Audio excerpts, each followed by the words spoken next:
Meal planning.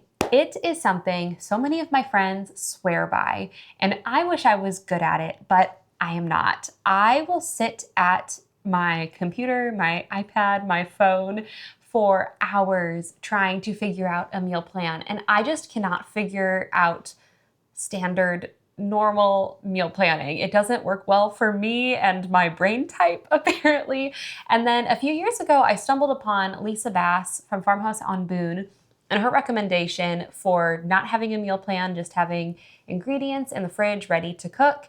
So I gave a go at that method, and I would say it worked better, but I feel like it was maybe a little bit of a placebo in some capacities, because I think the reason why it felt like it was going better is because instead of on Sunday sitting for 3 hours agonizing over a meal plan that I can't figure out, I spread it out throughout the entirety of the week. So instead of having the decision fatigue just on Sunday, I would have a little bit on Monday, a little bit on Tuesday, so on and so forth. As an accident, I was talking to my son's pediatrician, who's also our family doctor, about some health issues I was having and just wanting to figure out a way to have nourishing meals on the table that wasn't burning me out, because I just felt utterly at the end of myself.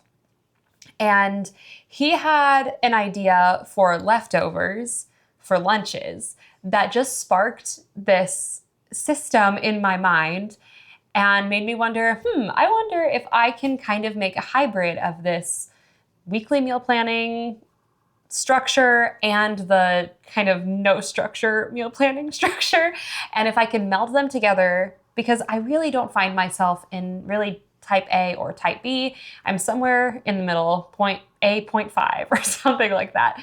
And I landed on this system, and it has really been helpful and beneficial. So today we are going to be chatting a system that I refer to as meal rhythms. This is the art of homemaking. This is made to dwell. I am Ellie, and I am so glad you're here.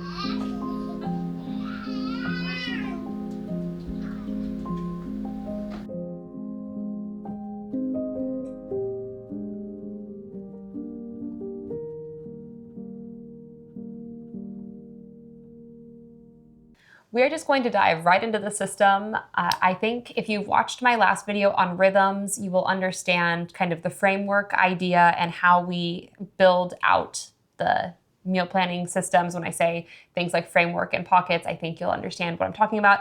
If you haven't watched that, it might be helpful to go back and watch that video, but if not, I think you'll probably catch on pretty quickly. So the way that I structure our meals, specifically dinners, is I have a framework. So I have baby noises in the background, so hopefully that doesn't bother you. So we will start with day one. So for us, day one is Sunday. That is, my husband works in ministry, so day one is kind of like our Monday. So you could move this to Monday if that works better for you. So we have day one, we'll start on Sunday. And day one for us is always bowls. I'm just gonna list out our titles for the days, and then we'll break it down. So day one is bowls. Day two is soup. Day three is a sheet pan dinner. Day four is soups and salads. Day five is a large meat meal. I'll explain more about that. Day six is a incorporated dish, so where we'll incorporate some of that larger meat into that dish. And then day seven, you can call it a grace meal, you can call it a low pressure meal, however you want to call it. It's our easy, not too much thought is going into it meal. And those are our dinners. So that is pretty much the structure for what we're looking at. That's our framework. So let's break it down. Let's talk about day one and how this works in the system. Day one, we are making bowls. So that in our family looks like a meat of some sort of protein and most of the time rice, but also quinoa, maybe pasta, typically not, but it can also be pasta if it needs to be. So what we do is I typically will cook a double batch of protein. So whatever that protein is, I will make 2 helpings for what our family size is. So we have 4 little ones. One of them isn't really eating yet. and then my husband and I. So for us, that's normally like, let's say it's ground beef. I will cook 4 pounds of ground beef. As soon as I cook it, I will cut it in half, and it's normally like a ground meat or a chopped up chicken. I split it in half, put half of it into the fridge, and then serve the rest of it for dinner that night with vegetables and the grain. So these for us are like buffalo chicken bowls, burrito bowls.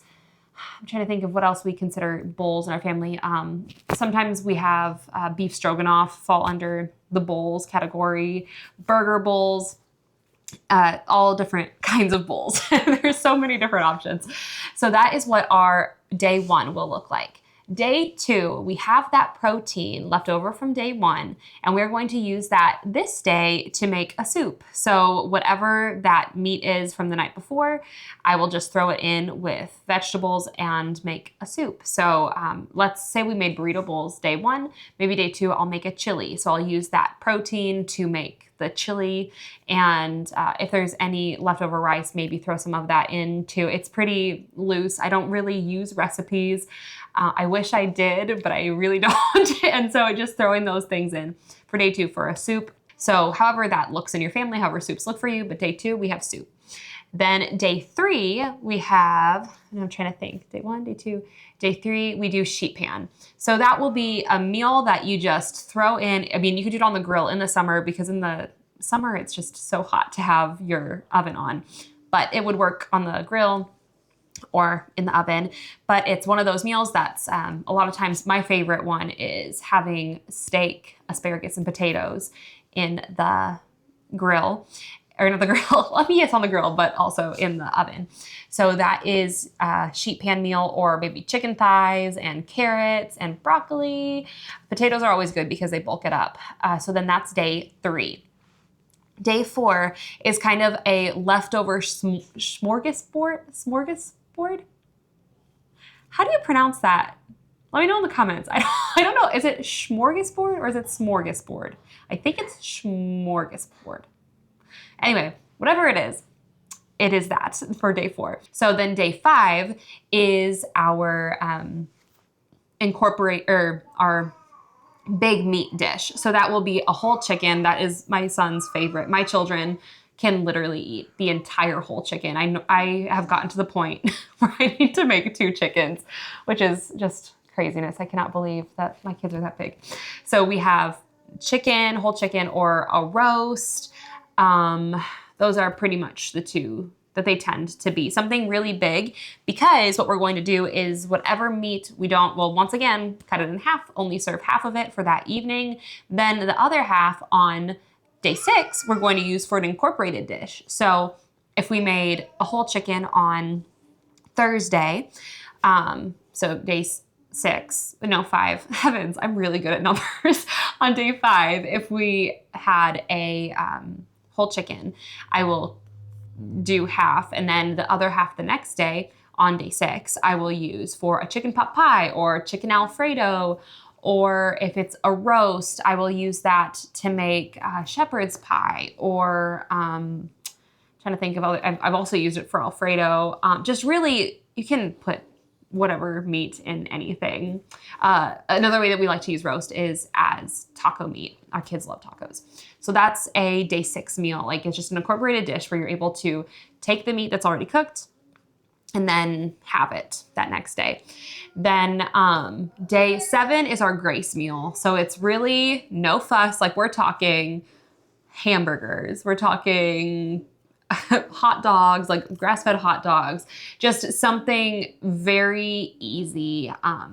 Really, or pizza. We have one of those pizza ovens, so we could do pizzas that day. A lot of times we're hosting on Saturdays, so we always will have a fun meal. We have brats. That's what we're doing tonight. We're having brats. It's a Saturday. We're having brats for dinner.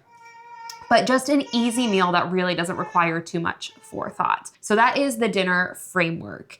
So now moving to breakfast and lunch. I do those a little bit differently, but also still kind of similar. We really, for breakfasts, keep it chill. One thing I really like to do, especially when like I said, I need to pull up my sourdough starter.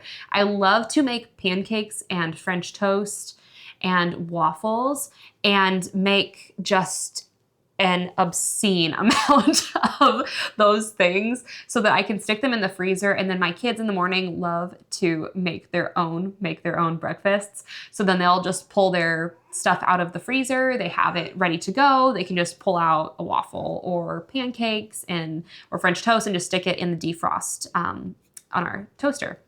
So we'll do that. Sometimes we'll have smoothies. That's always fun. I don't always love cleaning the blender, so that doesn't happen very often, but it is something we do sometimes. Then eggs. It really is, I just try and keep it lunches and breakfasts really easy, and I don't really plan them out. I just try to buy things that last a long time in the fridge so that I'm not rushing to try and get things used up. Then for lunches, we tend to do, sometimes we'll do leftovers, but I really like to have the leftovers since I have incorporated them into my meal rhythm, my framework.